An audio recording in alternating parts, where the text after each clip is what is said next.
Am 1. April 1971 um 9:40 Uhr wurde der bolivianische Generalkonsul Roberto Quintanilla erschossen von einer unbekannten Person.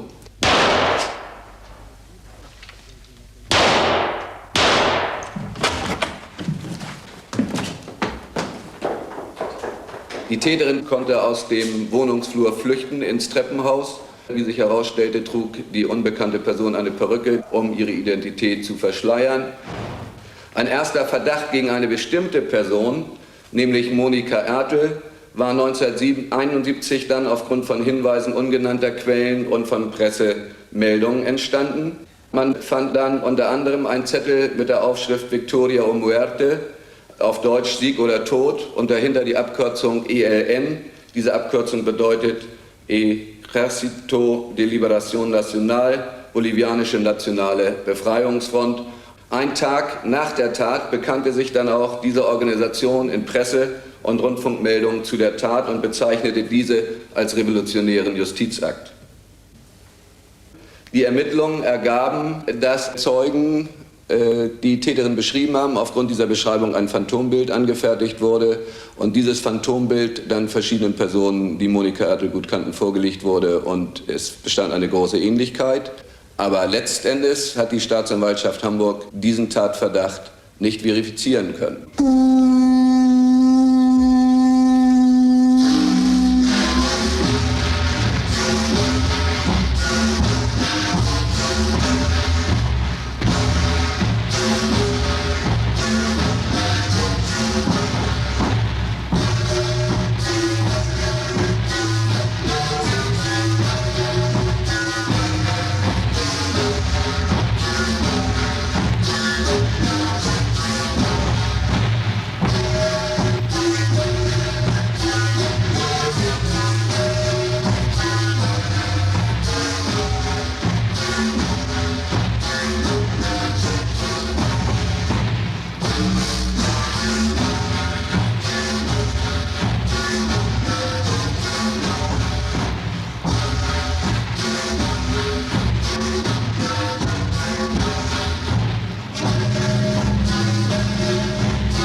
Estamos llegando a la finca de Don Hans.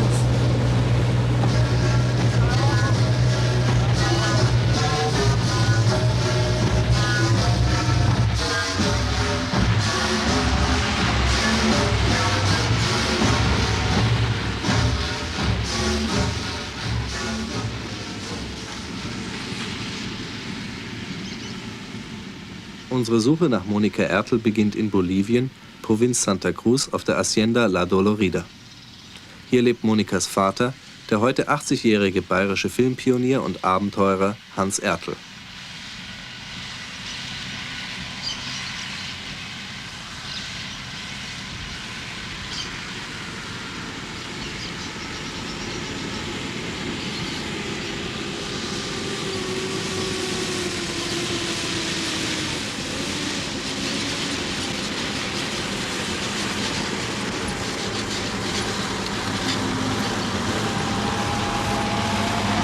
Ja, dieses Urwaldtal entdeckte ich zum ersten Mal im Jahre 1960, als ich an meinem letzten Film drehte und ein verschwiegenes Plätzchen suchte für meine Aufnahmen. Als dann der Film verloren ging, blieb ich hier hängen und machte als Farmer weiter, fing zu roden an, Hektar für Hektar. Der Weg existierte damals noch nicht, den habe ich erst im Jahre 1963, 64 gebaut. Damals ging es hier rein. Hier war alles noch Urwald. Diese beiden Araukarien, die hier stehen, die habe ich künstlich gepflanzt. Das soll mal mein Friedhof sein. Ich habe ja für die Monika schon Vieh hier gehabt, Vieh markiert auch, denn sie hat mich unterstützt. Sie hat auch schon Vieh gekauft gehabt, günstig, und auch einen Stier. Die liefen mit meiner Herde später mit. Ja, und dann wurde eben leider alles anders. Und nun muss ich allein weiter wirtschaften. Ja, und das ist nun Mein Haus, das ich aus einer Indianerhütte zusammengestellt habe.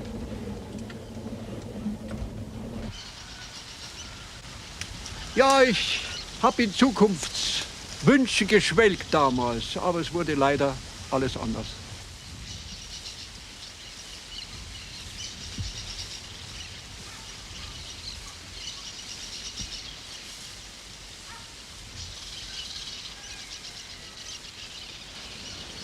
Am Flugplatz war ein Steckbrief an der Wand, meine eigene Tochter gesucht, Monika Ertl.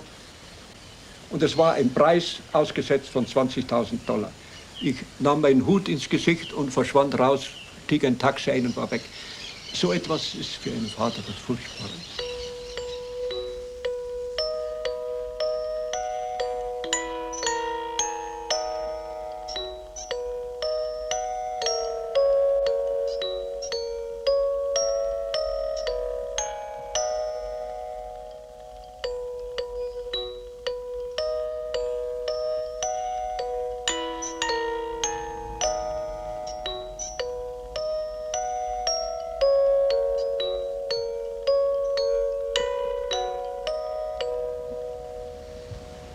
Ob sie diesen Toto Quintanilla da erschossen hat, das weiß man ja bis heute eigentlich noch nicht, ob sie das war oder nicht.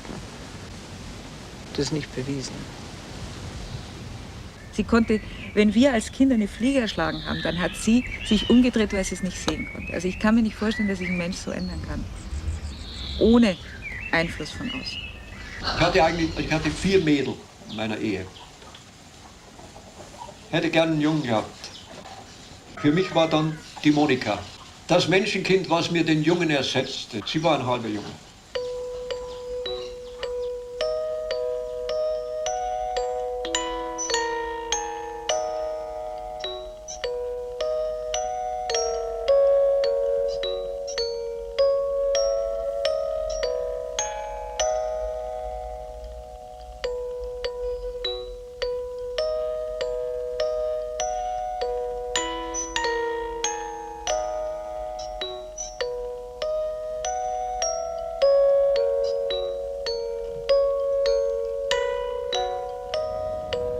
Monika war knapp 1,5 Jahre älter als ich. Und dann war noch eine kleine Schwester da, die ist aber gestorben. Und dann kam noch eine Schwester. Wir waren eigentlich 4. Das ist Harlaching, das war unser erstes Haus. Dem sind wir praktisch als Babys eingezogen.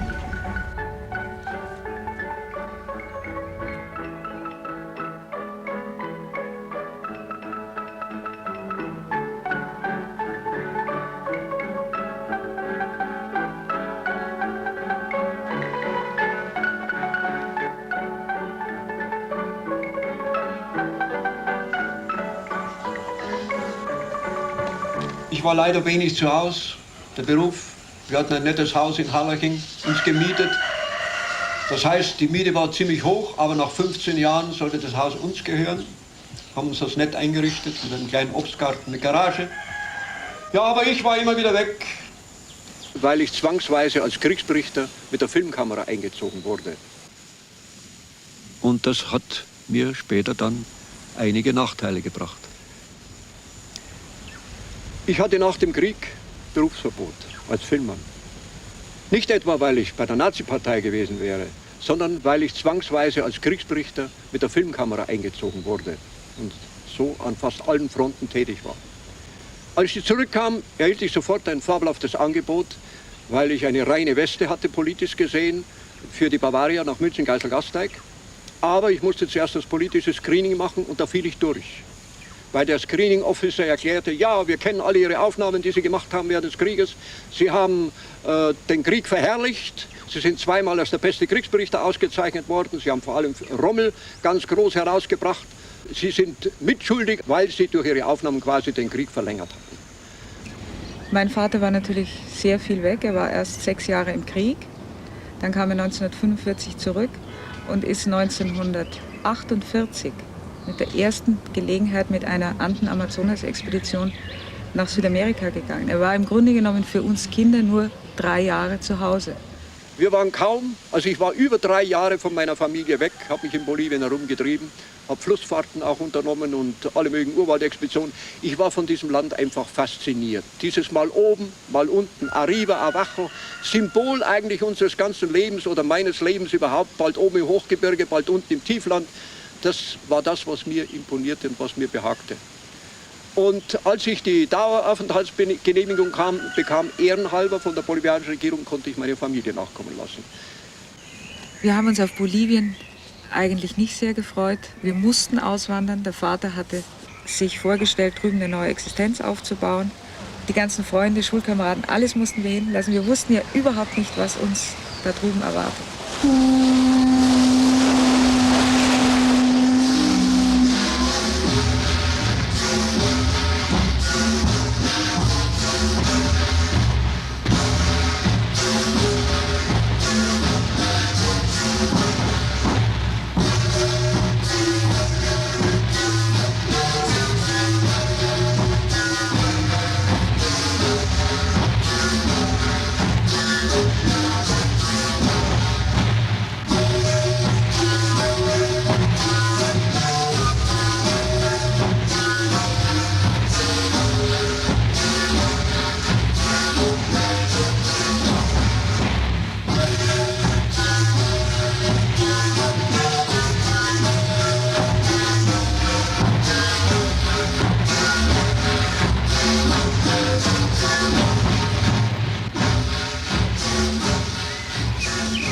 Wir sind dann 1953 nachgekommen nach Bolivien und er ist 14 Tage später mit der Nanga Parbat-Expedition in Himalaya gegangen, hat uns also da drüben ohne Sprachkenntnisse allein gelassen, Mutter und 3 Kinder, aber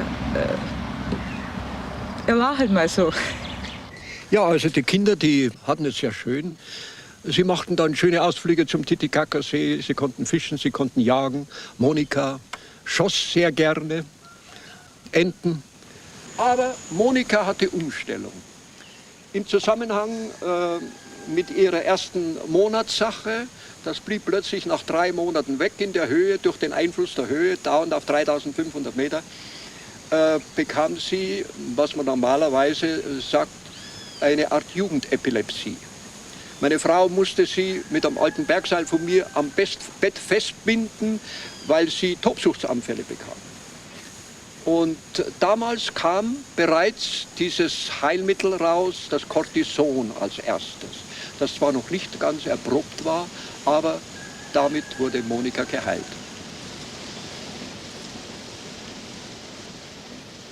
Ich hatte ein schönes Häuschen gemietet, war nur 5 Minuten weg von der deutschen Schule, wo meine Kinder in die Schule gehen konnten. Und wir waren wirklich ehrlich froh, der alten Heimat den Rücken kehren zu können.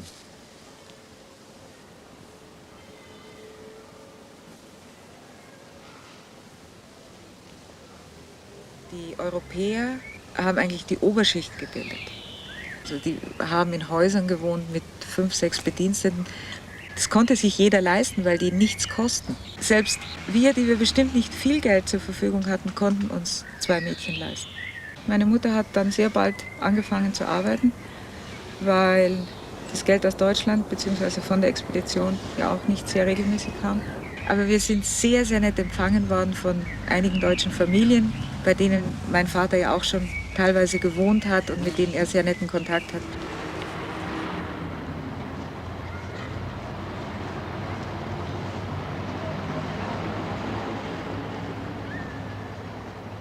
In Bolivien war man stolz, Deutscher zu sein, denn wir waren geachtet. Die deutsche Kolonie war natürlich sehr deutsch gesinnt, sagen wir mal deutsch-national. Die deutschen Kaufleute, die hier tätig waren, die deutschen Farmer, Ingenieure, waren gesucht. Da waren noch ehemalige 150-prozentige Nazis drunter. Da waren nun sehr seriöse Leute, Kaufleute und so weiter, die sich fabelhaft verhalten. Herr Ferdinand, seit wann sind Sie in Bolivien? Seit 1931, weil ich dieses Land wirtschaftlich gesehen als eines der reichsten der Welt empfinde. Nachdem ich sehr viel in Bolivien rumgereist bin, sehr viel kenne von Bolivien und sagen muss, dass das Land erstklassig ist für den weiteren Ausbau wirtschaftlich gesehen. Sie haben die Familie Ertl hier kennengelernt? Jawohl, und zwar erstens durch meine Kinder in der deutschen Schule, Monika und auch die Heidi. Trixie war noch zu klein und wir haben sehr viele Reisen gemacht, wo wir uns unterwegs immer getroffen haben. Ich kann nur sagen, dass Monika zwei Charaktere hatte von Anfang an. Einmal, sie war sehr hübsch, sehr begehrt und zum anderen durch die Erziehung, durch den Vater, wurde sie praktisch männlich erzogen. Männlich in dem Sinne, dass sie das Schießen gelernt hat. Sportfahrer, ja? Das Schießen gelernt hat und dass sie andererseits sehr viel für die Natur übrig hatte und sich auch auf diesem Gebiet bewegte. Das einzig Persönliche, was ich kenne, ist, dass sie eine hervorragende Skifahrerin war. Dass sie, wenn man mit ihr zusammen war, eigentlich nie etwas durchblicken ließ, was ihre wahren Interessen sind. Wie das nachher ausgegangen ist, das ist international bekannt, nicht wahr? Und ich glaube, darüber brauchen wir nicht zu reden.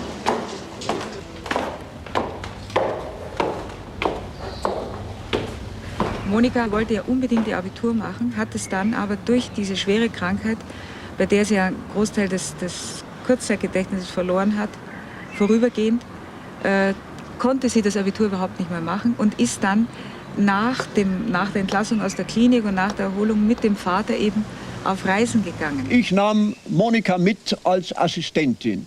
Sie war zwar noch ein bisschen groggy von ihrer Krankheit, aber es hat ihr gut getan, der Höhenunterschied herunterzukommen, von der Höhe aus 3500 Meter runter nach Santa Cruz und dann in den Oriente Boliviano. Der Chauffeur brachte uns vor das Hotel, in dem für uns ein sehr hübsches Zimmer reserviert war. Wir zeigten unsere Pässe her, die nun beide auf unsere Namen lauteten natürlich. Als wir dann die Zimmerschlüssel bekamen, hörte ich noch, wie ein Amerikaner, der an der Theke stand, auch sagte, just married, huh? Monika kicherte und so weiter und hat sich so benommen, als wären wir gerade frisch verheiratet und auf Hochzeitsreise. Das hat uns sehr viel Spaß gemacht und vor allem die Monika, die war wie verwandelt. Die Monika war am Anfang der Reise noch etwas traurig, in Gedanken verloren und so weiter. Aber das hat sie so aufgemöbelt. Die Idee, dass wir beide als Ehepaar betrachtet werden, als jung verheiratet, das hat sie vollkommen verwandelt. Wir haben also nach dieser Reise, sind wir nach La Paz zurückgekehrt. Und da war das Seegepäck nun endlich da und wir haben sehr schnell, sind wir gestartet zu diesem Unternehmen Paititi, zu diesem sagenhaften Berg, an dem angeblich die Inkas ihren letzten großen Schatz vergraben hatten. Ja, Monika hat sich betätigt als Mädchen für alles, kann ich sagen. Sie hat gekocht, sie hat herrliche Kartoffelklößel gemacht und so weiter, hat mir an der Kamera wieder geholfen.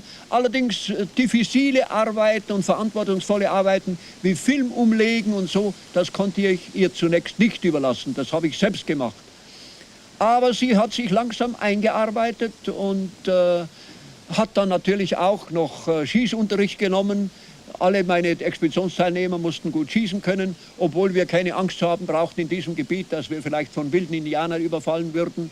Aber wir mussten damit rechnen, dass ein Puma uns begegnete oder sonst etwas.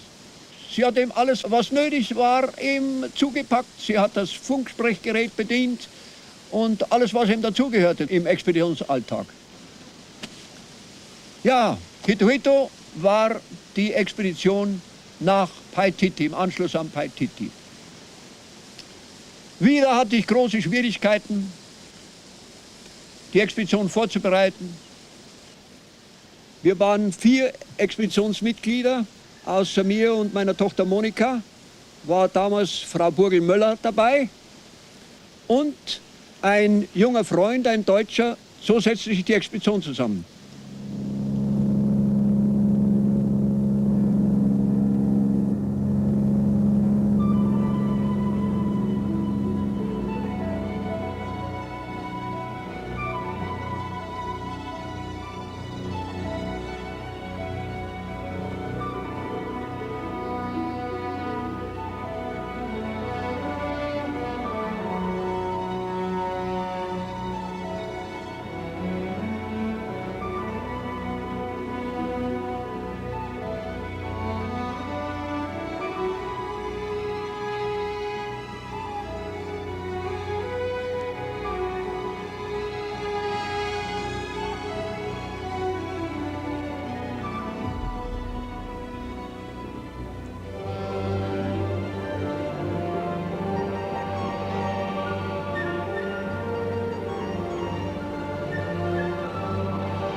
Die Expedition war noch, als meine Frau lebte, denn die hat uns ja noch geholfen und für den Nachschub gesorgt, genauso wie Paititi.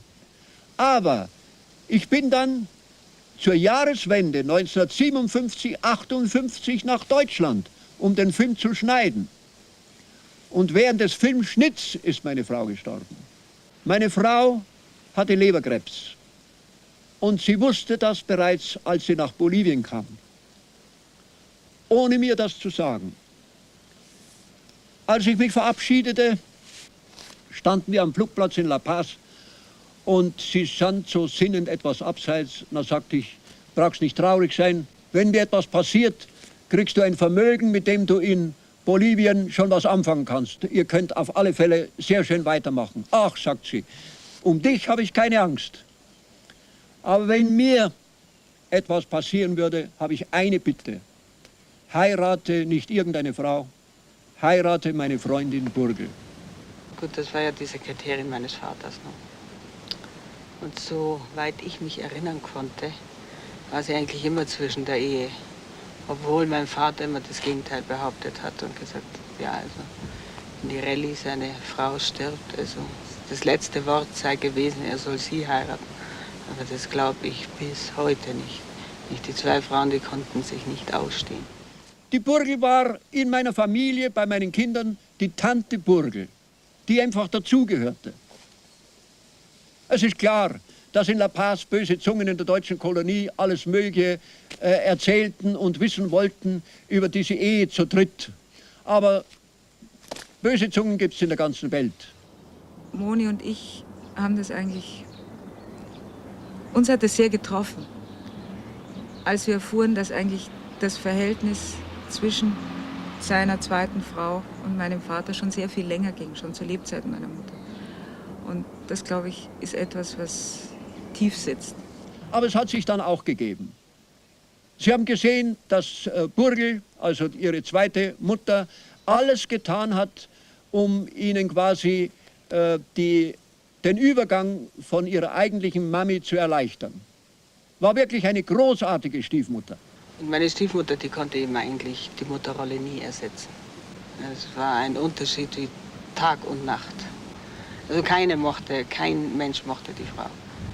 Es ist eine Frau, also ich weiß nicht, nicht einmal er kommt ja mit ihr zurecht. Ne?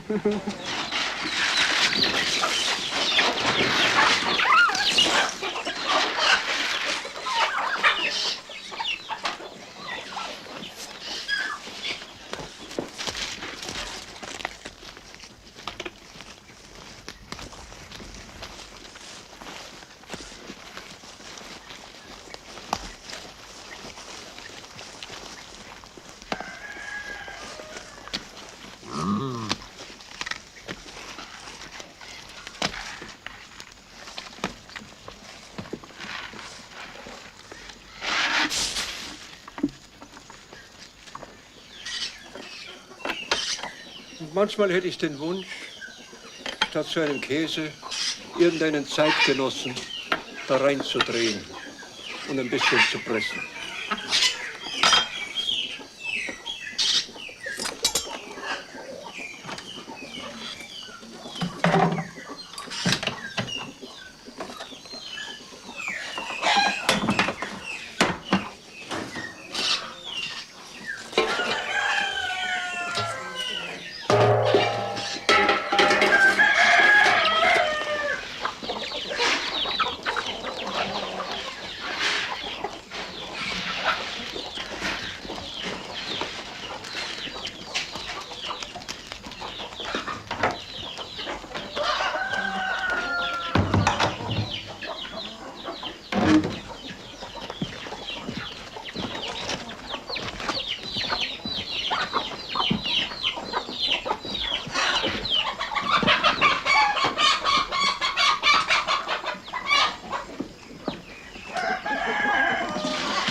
Monika fühlte sich nach dem Tod meiner ersten Frau und ihrer Mutter in der zweiten Hälfte des Jahres 1958 ziemlich verlassen. Und nun hat sie länger zugebracht oder mehr war sie zu Hause im Hause Harries als in unserem Haus. Die Familie Harries selbst waren großartige Menschen, hilfsbereit, gastfreundlich. Ich habe schon mit meiner ersten Bolivien-Expedition bei ihnen gewohnt, hatten ein großes Grundstück in La Paz mit einigen Häuschen drauf, einem schönen Garten. Und sie waren gewissermaßen Ersatzeltern, auch für meine Kinder zum Teil, vor allem für Monika. Und da hat sich so ergeben, dass eben Hans Harries, der älteste Sohn, mit ihr Freundschaft schloss. Und das haben die Eltern natürlich forciert. Es war so im Hause Harries, da kursierte der Vers, also eine Tochter vom Ertl muss unbedingt in unsere Familie. Ich bekam von ihr im Herbst 1958 die Verlobungsanzeige. Und ich schrieb ihr, um Gottes Willen, pressiert denn das, da kannst du nicht warten und so weiter. Sie war natürlich darauf aus, dass ich kam und ich konnte nicht. Ich musste mit meinem Hito-Hito-Film rumreisen und musste schauen, einen neuen Vertrag zu kriegen. Und sie fühlte sich eben einsam und lebte nur noch bei der Familie Harries und war natürlich täglich mit Hans Harries zusammen und sie haben auf Weihnachten dann geheiratet. Ohne mein Beisein und eigentlich auch ohne meine Einwilligung. Aber was soll ich einwilligen? Sie war ja volljährig und konnte machen, was sie wollte.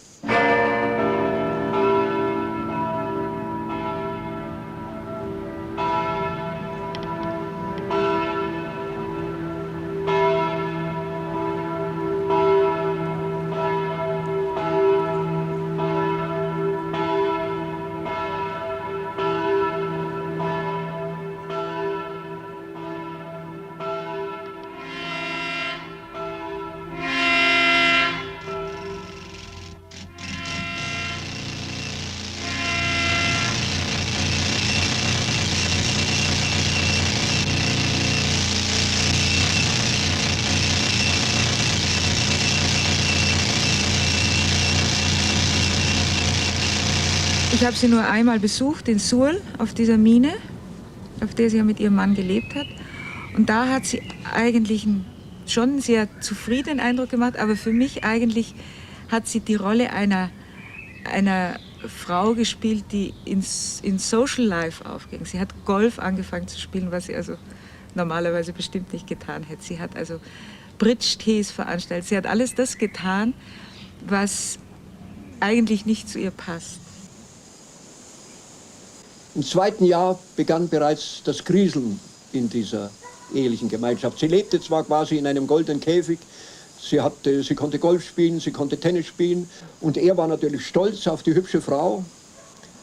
Und sie hatte natürlich auch viele Verehrer, aber er war wahnsinnig eifersüchtig natürlich. Und zuletzt war es so, dass er ihr nicht einmal gestatten wollte, dass sie ihren Vater besuchte. Aber das Leben so mit ihnen zusammen, ich habe bei ihnen also vielleicht 3-4 Monate gelebt. Es war ja fürchterlich mit dem Mann. Schlimm. Also ich habe sie nur bewundert, wie sie das aushalten konnte. Ein Spießer. Also nichts war ihm recht. Und also an allen musste er rummeckern und also schlimm. Er war ein eigenartiger Mensch. Alles, was sie gemacht hat, und also Monika, die war wirklich eine ausgezeichnete Hausfrau. Ne? Konnte kochen, stricken, nähen, alles. Aber nichts war recht. Alles war besser als sonst was nur. Also er wollte immer alles besser haben. Also seine Mutter hat immer alles besser gemacht. Ne? Besser gekocht? Besser gekocht, eine bessere Marmelade, einen besseren Kuchen, alles besser. Alles war besser. Seine Mutter hat alles besser gemacht. Ich habe sie erst wieder gesehen, da war sie schon 1 Jahr verheiratet. Da besuchte sie mich auf der Dolorida und wir sprachen nicht viel. Aber ich wusste, was los war mit der Ehe. Die Ehe funktionierte nicht. Sie weinte, wollte mir keine Details sagen. Sie sagte, es ist ja meine Kameradschaftsehe. Aber ich ahnte etwas. Kinder konnten sie eben keine bekommen. Ehrlich war vor der Ehe natürlich nicht. No? Und er hat ja gesagt, er liebt sie heiß und innig, no, aber trotzdem. Also nach 2 Jahren bei den beiden noch kein Baby auf Kiel gelegt war, munkelte natürlich die deutsche Kolonie, alles möge, und da steckte man die Schuld natürlich der Monika zu und ihrer Krankheit und der Tatsache, dass sie damals mit Cortison geheilt wurde. Dadurch sei sie frigid geworden und das hat die Mutter Harries forciert, weil sie genau wusste, was mit ihrem Sohn los war. Und das nehme ich ihr in übel, dass sie weder mich noch meine Tochter aufklärten darüber, dass er überhaupt keine Ehe vollziehen konnte. Aber ich sag dir, Mädchen, wenn die Sache nicht funkt, schaff dir einen Freund an. Oder wenn du wirklich ein Kind haben willst, geh auf eine Samenbank in Santiago, das gibt es ja auch schon. Oder adoptiert euch ein Kind. Nein, das will er nicht, das habe ich ihm schon vorgeschlagen. Ja, sage ich, was stellt er sich eigentlich unter einer Ehe vor? Und dann habe ich darauf bestanden, dass ich von einer Ärztin untersuchen ließ. Und da beruhigte mich die Ärztin und sagte, sie kann ein Dutzend Kinder haben, wenn sie den richtigen Macho bekommt. Wie die Ärztin sich ausdrückte, burschikos. Und ich drängte da immer drauf, dass sie sich scheiden ließ, weil ich sagte, sie zerstört ihr ganzes Leben. Aber solange die Eltern Harries lebten, diese netten, liebenswerten Menschen, wollte sie sich nicht scheiden lassen, weil sie sagte, das wäre das Ende für die beiden Alten. Und nun starben die Eltern Harries, und zwar kurz nacheinander, und damit war sie frei.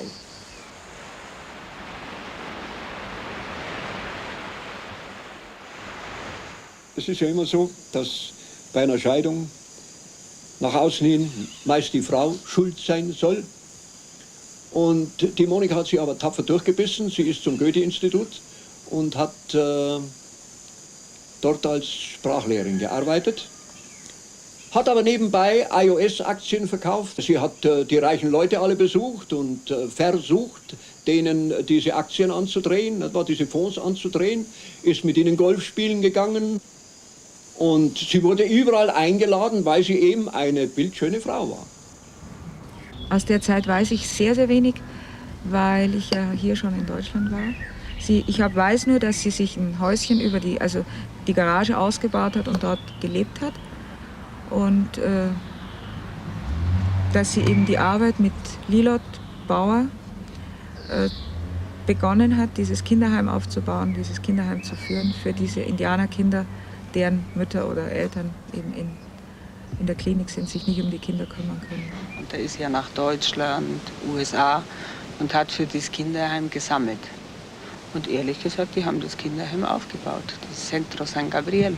Sie hat sicher mit der Leitung des Kinderheims oder mit der Sorge für das einzelne Kind nichts zu tun gehabt, aber sie war beauftragt, die Mittel zu organisieren für den Bau und für die Leitung dieses Kinderheims.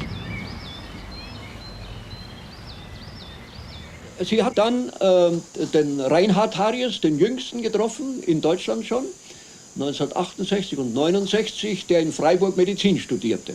Netter Kerl, lieber netter Kerl, ein aufgeweckter Bursche und sehr fidel, sehr lustig, hat einen sprühenden Mutterwitz gehabt. Und er war mit ihr auch dann in La Paz, ist, glaube ich, auch mit ihr nach Paris gereist. Andeutungen, wie aus Briefunterlagen hervorgeht, kann ich entnehmen, dass sie mit ihm ein Verhältnis hatte, ein Intimverhältnis auch. Er war nun sehr stark linksorientiert, die 68er Kommune war sein Vorbild und natürlich, wie das damals war, die Gegner des Vietnamkrieges und so. Und da kam sie in diese Kreise. Aber noch mehr kam sie in diese linken Kreise durch eine Schulfreundin in La Paz, die inzwischen Kinderärztin geworden war. Und da lernte sie vor allem die Guerilleros kennen, die noch übrig geblieben waren von Che Guevara nach seinem Tod. Sie war damals, als sie zuletzt hier in Deutschland war, bei uns hier in Bad Rudering und hat mir eben erzählt, dass sie Leute kennengelernt hat, die eben in Südamerika die Gesellschaft verändern wollen und dass sie jetzt hier auf der Suche nach Unterlagen ist. Sie hat also Mao-Bibeln gesammelt, in Deutsch, hat sie auch in Spanisch gesucht, wollte sie bei mir deponieren. Ich bin sehr wütend geworden, habe gesagt, also solche Sachen verabscheut die ganze Familie, nicht nur ich. Also sie sollte sich auch mit dem Vater darüber unterhalten. Und da sagte ich, das ist doch alles ein Wahnsinn. Was wollt ihr im Urwald? Wollt ihr die Brüllaffen bekehren zum Maoismus oder zu sonst einem Ismus? Ihr müsst in die Slums gehen, wenn ihr was machen wollt. Da habe ich gesagt, Moni, das ist zu gefährlich. Lass die Finger davon. Bemühe dich auf andere Weise, den Leuten oder den Armen zu helfen. Tu das nicht mit solchen Leuten. Da kannst du nicht mehr raus, da kannst du nicht mehr zurück. Und sie war aber der Meinung, dass die eigentlich auch das Gute wollen.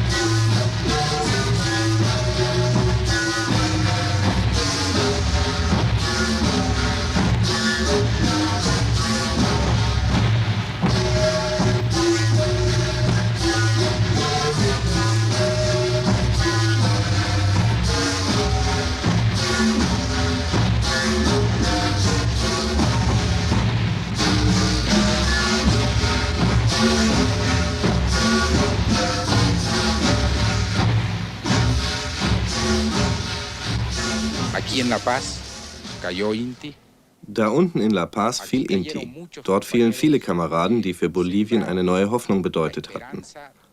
Dort fiel auch Monika Ertl, eine außergewöhnliche Kampfgefährtin, die sich mit Leib und Seele unserem Land verschrieben hatte.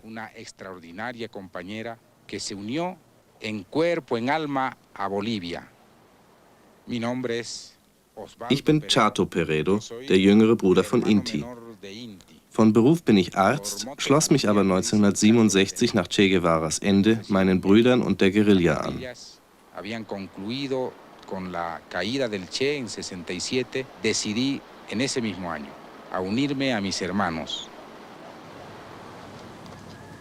Bueno, comenzamos con el acercamiento político. Angefangen hat es mit politischen Diskussionen. Monika brachte mir viel über Philosophie bei. Und, was soll ich sagen, wir haben uns ineinander verliebt. Es war eine wunderschöne Geschichte. Culminan en lo sentimental. Nos enamoramos y bueno, esa es una historia, una muy bonita historia. En una oportunidad. Als mein Bruder und ich einmal von Militärverbänden der damaligen Diktatur in die Enge getrieben wurden, brachte uns ein Freund zu Monika. Sie gewährte uns sofort Unterschlupf. Von ihrem Garagenhäuschen aus betrieben wir alle konspirativen Tätigkeiten weiter. Monika näherte sich unseren Ideen immer mehr an, bis sie für unsere Organisation unersetzlich war.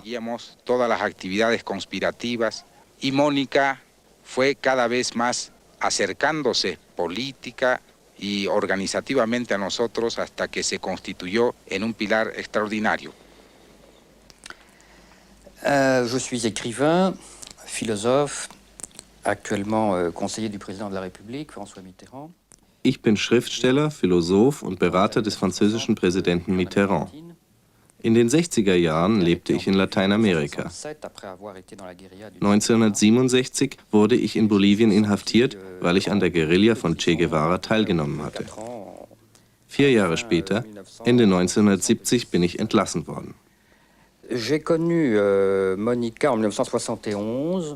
lernte Monika 1971 in Havanna kennen. Wir trafen uns später in Chile wieder.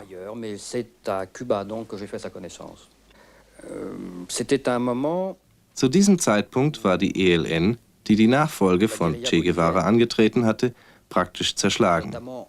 Monikas Absicht war es, diese Bewegung wieder aufzubauen. C'était un moment donc où cette guérilla était quasiment détruite. Et Monika voulait reconstituer les bases de ce mouvement. Yo soy Antonio Peredo, director del semanario Aquí de La Paz, Bolivia. Ich bin Antonio Peredo, Chefredakteur der Wochenzeitschrift Aquí hier in La Paz. Ich bin der älteste Bruder von Inti Peredo, der als Nachfolger von Che Guevara bekannt wurde. Mein jüngster Bruder Chato leitete ab 1970 die Guerilla. Obwohl ich meine Brüder politisch immer unterstützt habe, war ich niemals am bewaffneten Kampf beteiligt. Del mismo modo que mis anteriores hermanos estuvieron en la guerrilla de Ñancahuazú en 1967. Aunque yo participé políticamente de las acciones del Ejército de Liberación Nacional, no estuve nunca en combate. Justamente fue en Chile cuando conocí a Mónica. Ich habe Monika in Chile kennengelernt. Monika war eine Frau mit einer ausgesprochen sympathischen Ausstrahlung und bereits 10 Minuten nachdem wir uns kennengelernt hatten, war sie eine Freundin. Mónica para mí era una amiga. Se trata de desarrollar en América Latina Uns im Widerstand ging es damals darum, Regierungsformen zu finden, die auch wirklich zu uns Lateinamerikanern passten. Che Guevaras Revolution sollte Bolivien von der Abhängigkeit ausländischer Interessen befreien und den Sozialismus aufbauen. Es el de desarrollar una revolución de liberación nacional y de construcción del socialismo en nuestro país. Monica cherchait la figure du père, mais elle tombait sur des enfants. Monika suchte eine Vaterfigur, traf aber nach dem Tod von Inti auf Leute, die wie Kinder waren. Es klingt paradox. Obwohl sie durchaus bereit gewesen wäre, sich unterzuordnen, war sie der eigentliche Chef. Sie war besser organisiert und klarsichtiger als die meisten, mit denen sie zusammenarbeitete. Sie hatte das Sagen.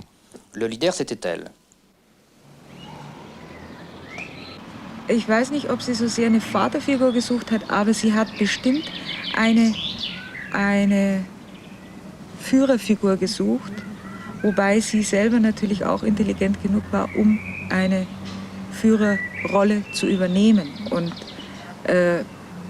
sie hat auch sicher irgendwo eine Führerrolle übernommen dann in einer Organisation. C'était une vraie Allemande et donc les Allemands sont performants, comme chacun sait. Monika war eine echte Deutsche. Und die Deutschen sind ja in allem die Besten, im Krieg und in der Wirtschaft. Tatsächlich war sie die Beste unter den ELN-Leuten. Nun gut, manchmal hat sie sich geärgert, weil sie als Frau etwas respektlos behandelt wurde, aber eigentlich fühlte sie sich mehr Macho als die Machos um sie herum. Und das hat sie auch unter Beweis gestellt. Denn das, was sie in Hamburg und später in Bolivien getan hat, zeigt ja, dass sie eine furchtlose Kämpferin war. Ce qu'elle a fait à Hambourg ou ce qu'elle a fait ensuite en Bolivie prouve que non seulement elle n'avait pas peur physiquement, mais que c'était une femme de guerre. Ich habe Monika bekniet, warum der Wahnsinn hier in Bolivien. Ich habe von Bolivien und von der bolivianischen Regierung, egal ob Linke oder Rechte, nur Gutes erfahren. Die waren zu mir hoch anständig. Und ich habe nun für uns und für die Familie die Daueraufenthaltsgenehmigung bekommen.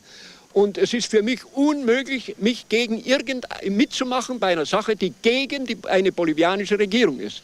Denn ich lebe als Gast, als Ehrengast hier im Lande. Also ich darf mich nicht in dieser Weise vergehen und versündigen, kann ich fast sagen. Monika avait un sentiment de culpabilité historique, personnel. Monika hatte ein Schuldgefühl aufgrund der deutschen Vergangenheit und aufgrund ihres christlichen Empfindens. Sie war ganz auf der Linie einer Theologie der Befreiung, ähnlich wie es sie heute in Brasilien oder Mittelamerika gibt.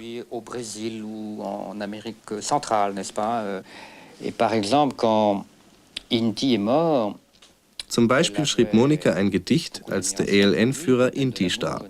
Sie hatte ihn bewundert, vielleicht sogar geliebt. Es ist in La Paz geschrieben und lautet Christus des September, weil Inti im September ermordet wurde. Cristo de septiembre. Parce qu'ils ont tué Inti en septembre, n'est-ce pas? Necesitaron metralla, granadas, tiros, un centenar de esbirros.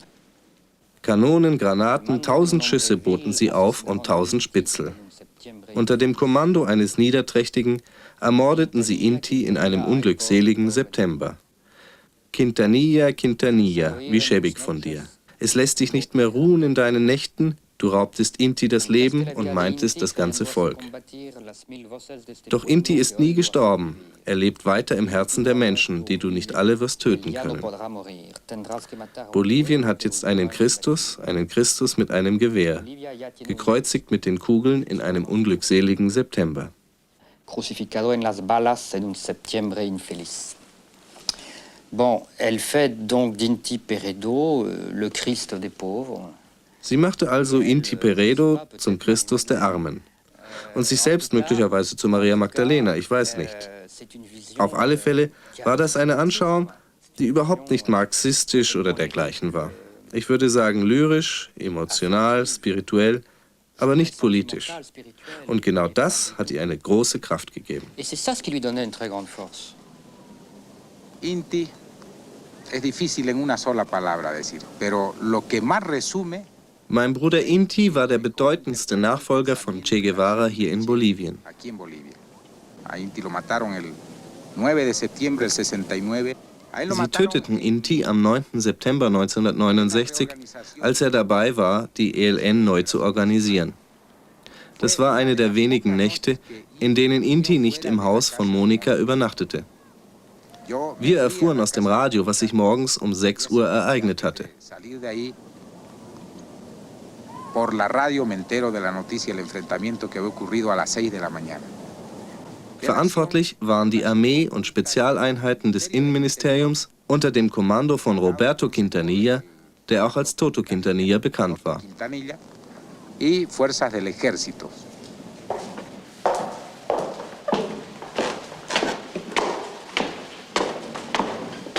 En todas direcciones nosotros tratábamos de buscar las formas de. Wir suchten nun nach Möglichkeiten, um neue Mitglieder der Guerilla auszubilden.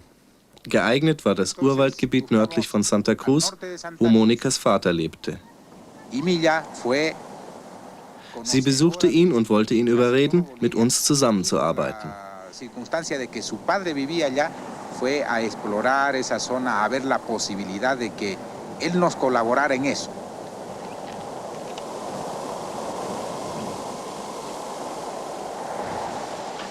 Ja, Ende November 1969 war Monika zum letzten Mal bei mir.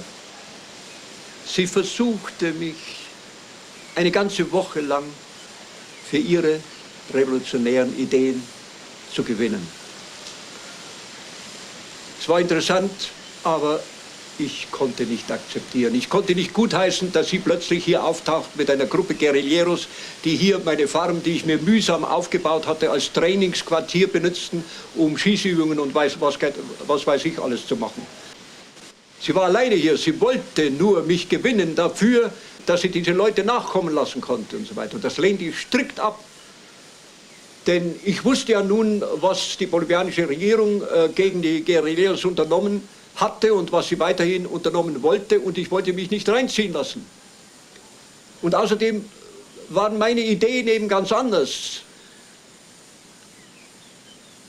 Sie hatte die Mao-Fibel dabei, sie hatte Tagebuchauszüge von Che Guevara dabei und alles recht und schön. Ich sagte ihnen, ich halte nichts von einer Revolution hier in Bolivien, weil die Menschen anders geartet sind als wir auf Kuba.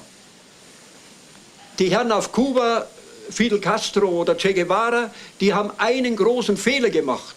Sie hätten vor dem Export ihrer Revolution auf das südamerikanische Festland Marktforschung treiben sollen. Und dann hätten sie gesehen, dass der Indio hier überhaupt kein Interesse hat für diese zweifelhaften Ideen. Der Indianer hier, vor allem im Tiefland, ist zufrieden, wenn er seine Hütte hat, seine Familie, seine Hängematte, seinen Chaco machen kann. Es gibt keine Landprobleme, es gibt genug Urwälder. Wer nicht zu faul ist, der kann sich jederzeit 50 Hektar Urwald roden und sein eigenes Landwirtschaft aufbauen. Und dann eben wollte sie mithelfen, eine andere Ordnung aufzustellen, das Militärregime zu stürzen und eine andere Ordnung aufzubauen. Was für eine Ordnung? Meines Erachtens eine verrückte Ordnung, denn sie erzählt, es wird das Geld abgeschafft und es wird das gemacht und das, sage ich, das ist doch alles idiotisch. Nicht wahr? Und ich habe doch kein Interesse, später einmal in einer Kommune zu leben, und andere wollen auch nicht in einer Kommune zu leben. Wir sind Menschen mit unseren eigenen Ideen, wir wollen allein sein, wir wollen ein paar Freunde haben, aber wir wollen uns nicht unter die Botmäßigkeit irgendeiner Idee stellen, wie sie damals in Sowjetrussland oder in China herrschte. Und ich habe ihr gesagt, ich kann da nicht mitmachen, weil ich sie als Dilettanten betrachte.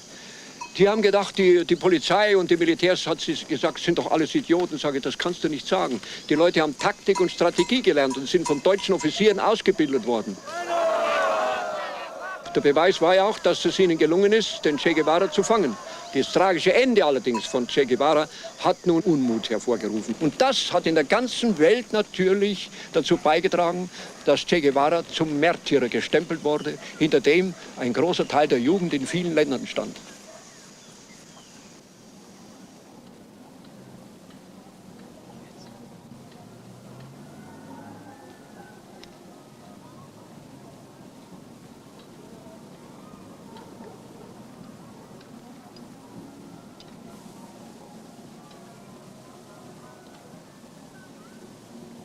Ja, der Quintanilla, der taucht auf als Guerillero-Jäger. Es wurde ihm die Schuld zugeschoben, dass also Che Guevara gefangen wurde und dass dann auch der Nachfolger, dieser Inti Peredo, von ihm umgelegt wurde. El conocido como Toto Quintanilla Toto Quintanilla war der effizienteste Vollstrecker des Unterdrückungsapparates in Bolivien gegen die ELN. Las manos del Che fueron cortadas. Auf Befehl Quintanillas wurden Che Guevara die Hände abgeschnitten, bloß um seine Fingerabdrücke zu identifizieren. Wir empfanden das nicht nur als Leichenschändung, sondern auch als Beleidigung des Volkes und der Revolution. Das war eines von Quintanillas Verbrechen, ganz abgesehen von dem Tod vieler unserer Kameraden, die er foltern ließ. Una ofensa a la revolución. Ese es uno de sus crímenes. Consideramos que esto fue un crimen. Pero además de la muerte de muchos otros compañeros dirigidos en torturas por Toto Quintanilla. Monika schrieb mir noch einen Brief aus Santiago. Sie war ja in Chile dann, hat mitgeholfen, den Präsidenten Allende ans Ruder zu bringen mit ihrer Gruppe. Und sie schrieb mir damals, dass sie damit rechnen müsste, eben woanders eingesetzt zu werden. Sie meinte, du warst selbst Soldat und Offizier, du weißt, was ein Befehl ist. Wenn ich einen Befehl erhalte, muss ich dem befolgen, auch wenn es ums Letzte geht.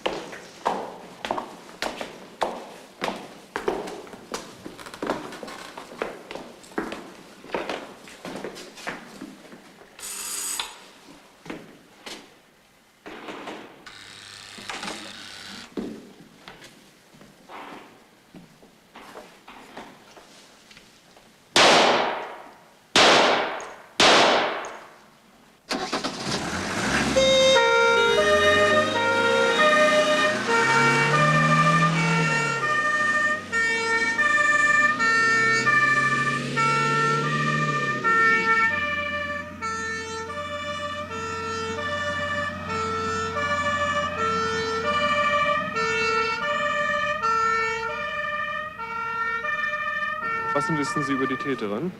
Wir haben eine Personenbeschreibung der Täterin vorliegen. Danach handelt es sich um eine etwa 25- bis 30-jährige Frau, die mit einer Perücke bekleidet gewesen ist. Diese Perücke hat sie auf ihrer Flucht verloren. Und was wissen Sie über Motive? Sind das politische Hintergründe? Wir haben einen Zettel vorgefunden, der im Inhalt lautet Victoria o Muerte ELN. Danach ist anzunehmen, dass möglicherweise politische Motive eine Rolle gespielt haben könnten.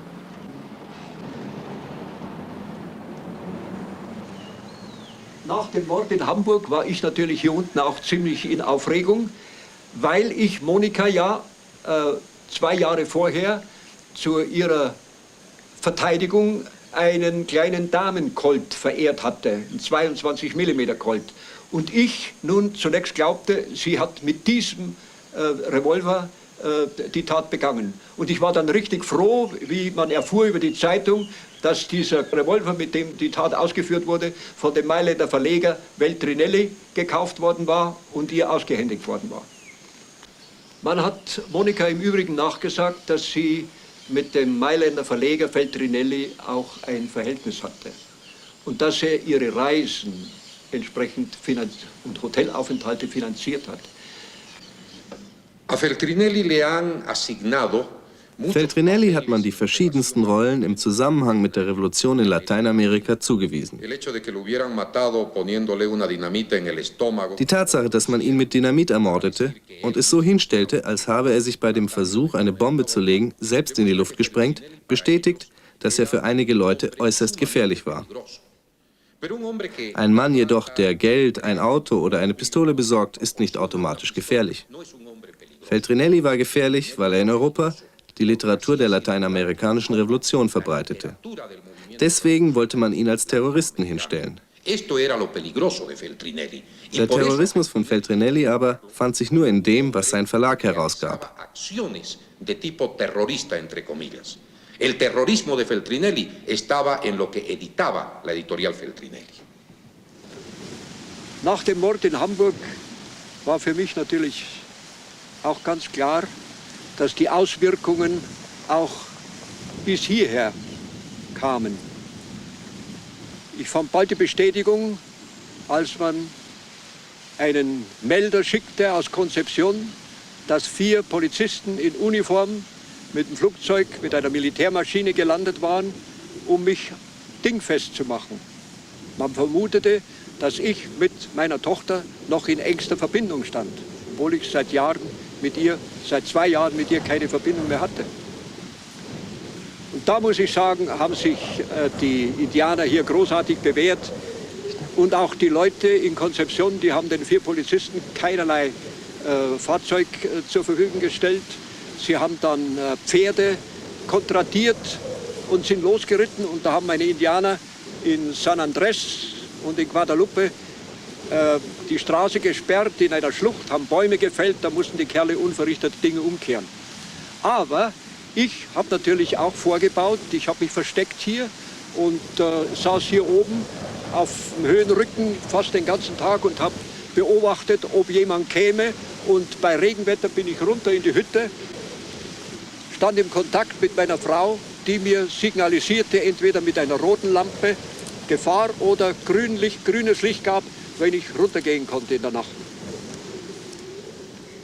Monika wollte sicher nie mit Gewalt etwas durchsetzen, aber sie hatte einfach eine Idee und hat sich mit Leuten zusammengetan, meiner Meinung nach, die nur mit Gewalt ihre Ideen durchsetzen konnten. Und wenn man einmal da drin ist, da kommt man nicht mehr raus. Da wird man dann auch, das weiß man ja auch von anderen Terrororganisationen, mit allen möglichen Mitteln, sei es Rauschgift, sei es Spritzen, bearbeitet, um bei der Stange zu bleiben. Das hat nichts mit Terrorismus zu tun. Es ist bei uns jetzt gang und gäbe geworden, alle, die andere Ideen haben als die Bonner Demokratie, die werden zum Terroristen gestempelt. Das sind Revolutionäre und ich stehe auf dem Standpunkt, dass junge Menschen das Recht haben, wenn bedrückende Verhältnisse sich entwickeln, dass sie sich dagegen auflehnen. Und wenn sie auf legalem Wege nichts erreichen, dann hilft dem nur Gewalt. Mais Monica était une femme très impressionnante. Monika war eine äußerst eindrucksvolle Frau, die physisch und vor allem moralisch sehr präsent war und die auch überhaupt keine Terroristin war. Aufgrund eben jener starken persönlichen Moral. Sie hätte nie daran gedacht, Unschuldige anzugreifen. Sie wandte sich ganz entschieden gegen das Militär, gegen die Verbrechen der Unterdrücker. Prendre en otage quelqu'un, elle avait des cibles qui étaient des cibles militaires, de gens qui étaient directement impliqués dans des crimes, des opérations de répression.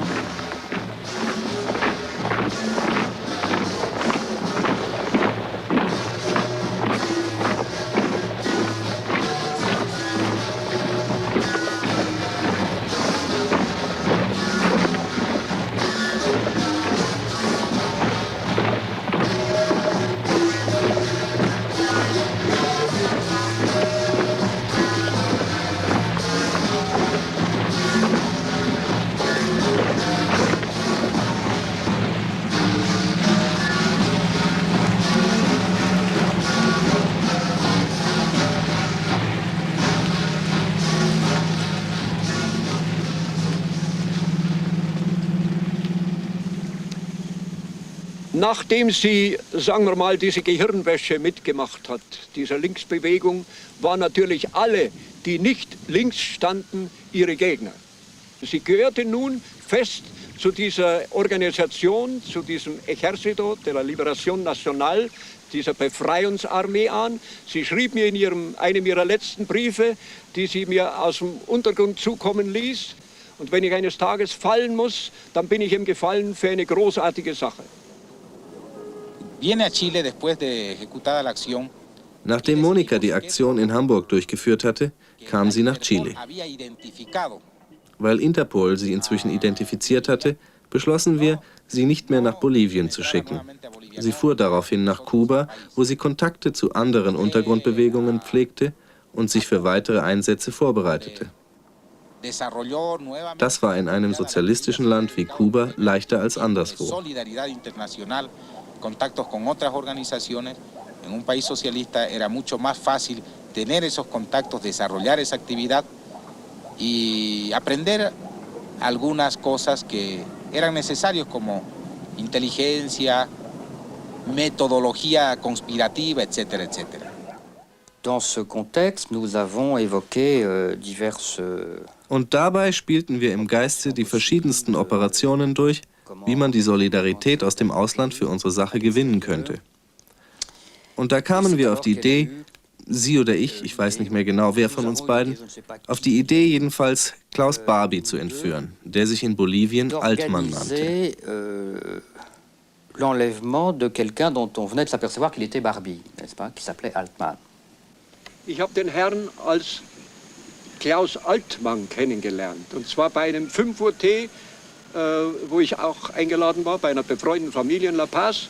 Da kam er an, gerade mit seiner Frau, einer sehr attraktiven, blonden Frau und 2 netten, wohlerzogenen Kindern, so etwa 9 und 11 Jahre, das Mädchen etwas älter als der Junge. Und man platzierte den Herrn Altmann an meine Seite und selbstverständlich, ich fragte, wo er herkäme und so weiter, meinte ja, das ist eine lange Odyssee, lange Geschichte, wo er im Krieg gewesen wäre, sagte ja, ich wurde zur SS eingezogen. Und dann fragte ich ihn, was er nun hier in Bolivien machen will. Ja, er sagte, er sucht Arbeit. Sage ich, verstehen Sie etwas von Holzberechnungen oder von einem Sägewerk? Ja, sagt er, direkt nicht, aber das wäre kein Problem für ihn. Sage ich, wissen Sie, vor 2 Tagen hat ein gewisser Hugo Simon mich gefragt, ob ich niemand wüsste, der die Administration, die Verwaltung seines Sägewerks jenseits der Cordillere übernehmen würde. Sagt er, gern, das würde ich sofort übernehmen. Dann sage ich, na, rufe ich ihn an. Sagt er, ich bitte darum. Ich gehe an den Apparat und sage zu Simon, also da ist ein Deutscher da. Und nun kommt dazu, Simon war Jude, ein elsässischer Jude. Und da sagte ich ihm, und der kommt von der SS. Und dann sagte der Jude Simon, oh, dann ist er bestimmt ein tüchtiger Kerl. Und ich habe die beiden Herren bekannt gemacht, die haben sich also sympathisch gefunden und der hat den Job übernommen und seither habe ich dann von Klaus Altmann nie mehr etwas gehört. Kann man also sagen, dass Klaus Altmann durch Sie die Startmöglichkeit hier in Bolivien erhalten hat? Ja, das kann man wohl sagen. Er hätte vielleicht irgendjemand anderen gefunden, wenn er mich nicht gerade zufällig gefunden hätte und ich ihm gerade diesen Job verschaffen hätte können. Ich habe keine Ahnung gehabt von dem Vorleben von Klaus Altmann. Für mich war er jahrelang der Klaus Altmann. Alle meine Kinder nannten ihn Onkel Klaus. Monika connaissait bien le milieu allemand de La Paz. Monika kannte sich als Deutsche sehr gut aus in den deutschen Kreisen von La Paz. Und die Entführungsidee hatten wir, weil wir für die öffentliche Meinung in der Welt eine Verknüpfung herstellen wollten zwischen der französischen Resistance und dem antifaschistischen Widerstand in Bolivien.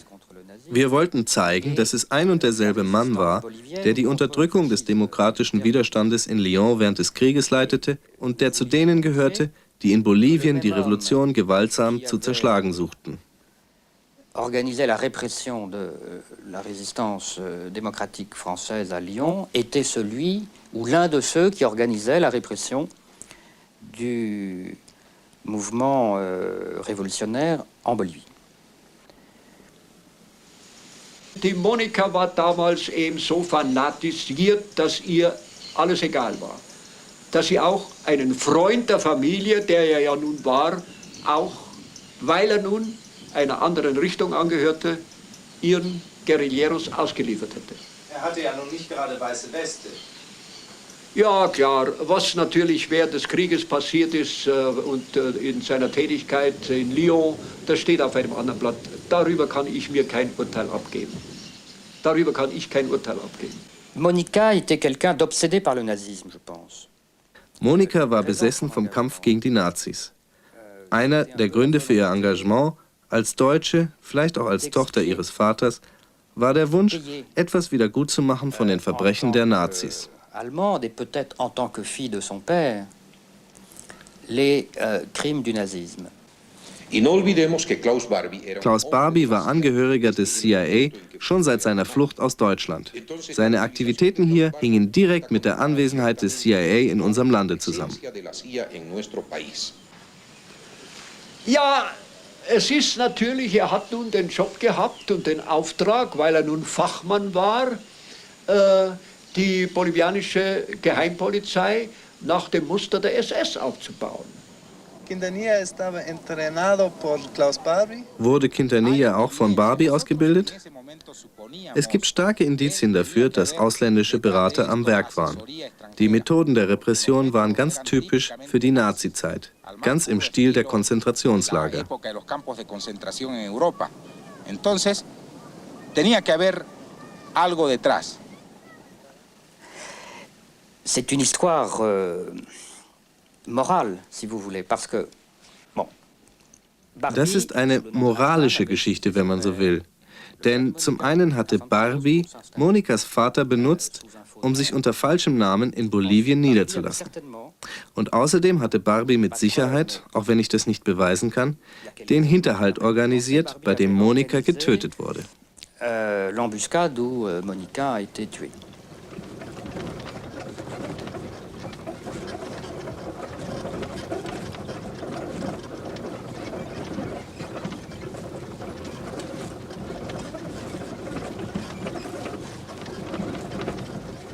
Vuelve a Bolivia el año principios del 72, en un momento en que la represión nuevamente, después ya del golpe de Banzer, se hacía otra vez selectiva contra los miembros del ELN. Monika kehrte Anfang 1972 nach Bolivien zurück. Es war eine Zeit, in der sich die Repression verstärkt gegen unsere Organisation richtete. 80% unserer Kader wurden gefangen und umgebracht. Monika kam zurück, als wir dabei waren, die Führungsspitze der ELN außer Landes zu bringen. Sie bestand darauf, hier zu bleiben. Monika war groß und blond und sie fiel auf in den einfachen Stadtvierteln, wo wir uns bewegten. Sie leitete den Presseapparat der ELN, denn zu diesem Zeitpunkt war das wichtiger als der bewaffnete Kampf.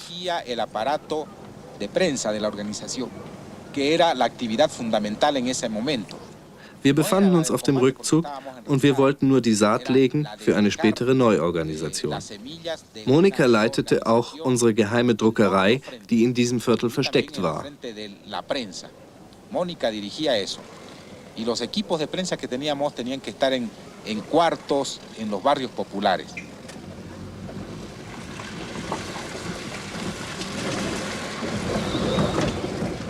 ¿Fue más o menos esa región donde se escondió?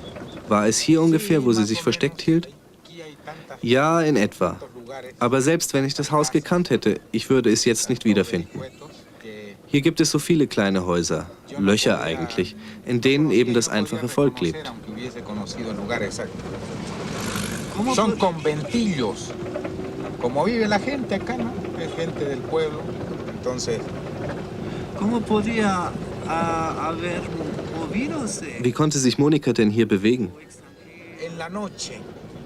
In der Nacht. Weil sie groß war, verkleidete sie sich als Mann.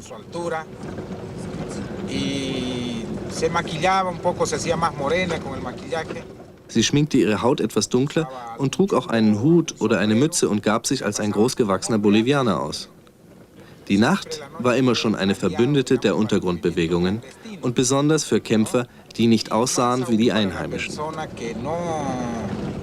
no reunía las características físicas de un hombre de pueblo. Ich war entsetzt, wie ich hörte, dass sie überhaupt noch mal nach Bolivien gegangen ist, wo sie unbedingt damit rechnen musste, dass sie geschnappt wurde und an die Bank gestellt. Ich war entsetzt.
Ich wusste, dass nun die gesamte Interpol hinter ihr her war. Sie konnte nirgends mehr unterschlüpfen und so weiter.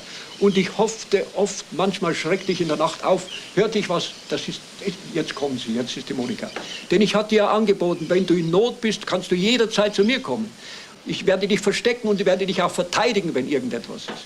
Dann habe ich versucht, unseren ehemaligen Hausarzt in La Paz, Herrn Dr. Ares, der inzwischen nach Deutschland zurückgekehrt war, es war ein Jude, ein großartiger Mensch, den habe ich gebeten, ob er mir von dem Ergebnis seiner Konsultation Jahre vorher, als sie diese epileptischen Anfälle hatte, ob er mir nicht ein Attest noch schreiben könnte, damit Monika als unzurechnungsfähig erklärt würde, damit ich sie unter Umständen vom Galgen retten konnte. Und ich habe sie auch nun enterben lassen. Das hat mir das Innenministerium nahegelegt, weil nach hiesigen Gesetzen müssen Mörder, also man hat sie als Mörderin bezeichnet, also enterbt werden. Das ist dann ein Zeichen gewesen, dass die Familie mit ihr nichts mehr zu tun haben wollte. Ich konnte sie innerlich natürlich nicht enterben, aber es war eine äußerliche Sache. Ich habe alles getan, um ihr irgendwie noch helfen zu können. Und diese Monate waren furchtbar. Ich konnte kaum noch schlafen. Ich war damals noch ein gläubiger Christ. Danach ist mir das vergangen. Ich habe gebetet drum. Ich habe gebetet um eine mildtätige, barmherzige Kugel für sie, damit es schnell zu Ende ist, damit sie nicht lebend in die Hände ihrer Herrscher fallen würde.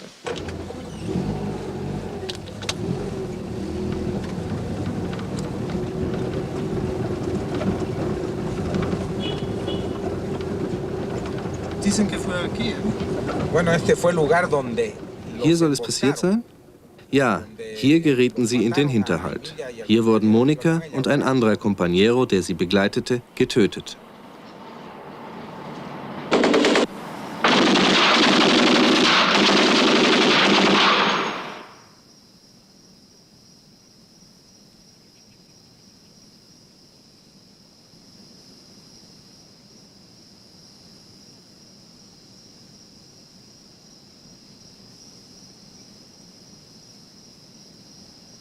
Es war ein arbeitsreicher Tag, dieser 13. Mai 1973. Ich saß auf meinem Feldbett. Meine Frau war schon schlafen gegangen. Ich hörte Radio, hatte die Deutsche Welle eingeschaltet und da kam als erstes die Nachricht, dass am Vorabend meine Tochter Monika bei einer bewaffneten Auseinandersetzung mit Ordnungskräften, mit bolivianischen, in La Paz erschossen worden sei. Es war für mich ein Schock. Meine Frau hat es mitgehört, war sehr lieb zu mir. Bettete mich auf mein altes Militärfeldbett, gab mir noch ein Schlafmittel und dann schlief ich zum ersten Mal nach Monaten tief und fest bis zum nächsten Morgen. Meine ganz große Angst war immer, dass sie in Bolivien in Gefangenschaft gerät. Denn wenn Sie sich in Südamerika Gefängnis vorstellen können, noch dazu mit einer weißen Frau, mit einer Europäerin als Gefangene, dann können Sie sich vielleicht vorstellen, was das bedeutet.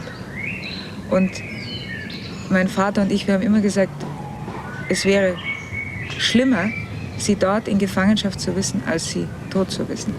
Und deswegen hat mich die Nachricht zwar unglaublich getroffen, aber es war irgendwo eine Erleichterung. Ich habe mir gesagt, Gott sei Dank ist sie nicht in Gefangenschaft.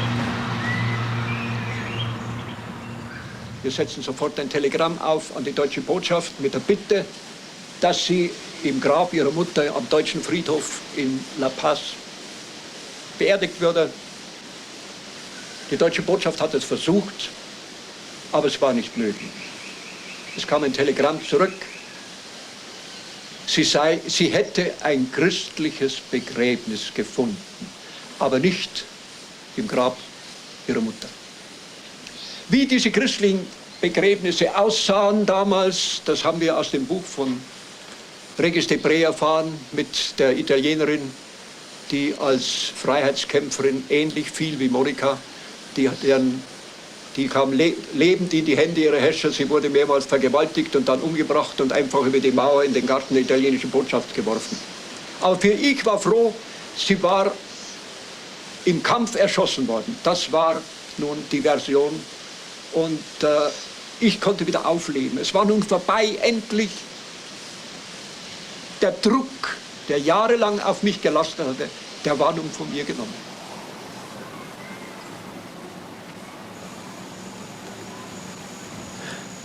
Nachdem man mir nicht mitteilte, wo nun meine Tochter begraben wurde, wahrscheinlich um irgendeinen Märtyrerkult zu verhindern, haben wir am Grabstein meiner ersten Frau auf dem deutschen Friedhof in La Paz auch ihren Namen in Bronzelettern angebracht und ihr Todesdatum.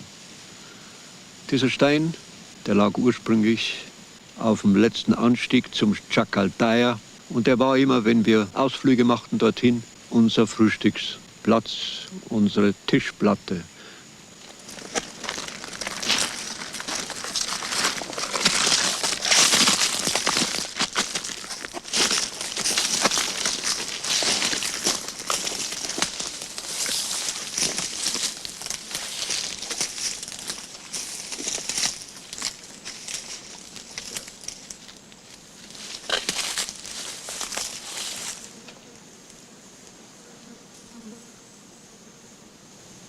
An dieser Stelle habe ich mich von meiner Tochter Monika am 1. Dezember 1969 verabschiedet. Und als sie dann tot war, war das für mich immer wieder die Stelle der Erinnerung. An ihrem Todestag komme ich immer hierher und binde an diesem Baum ihre Lieblingsblumen, Hibiskusblüten.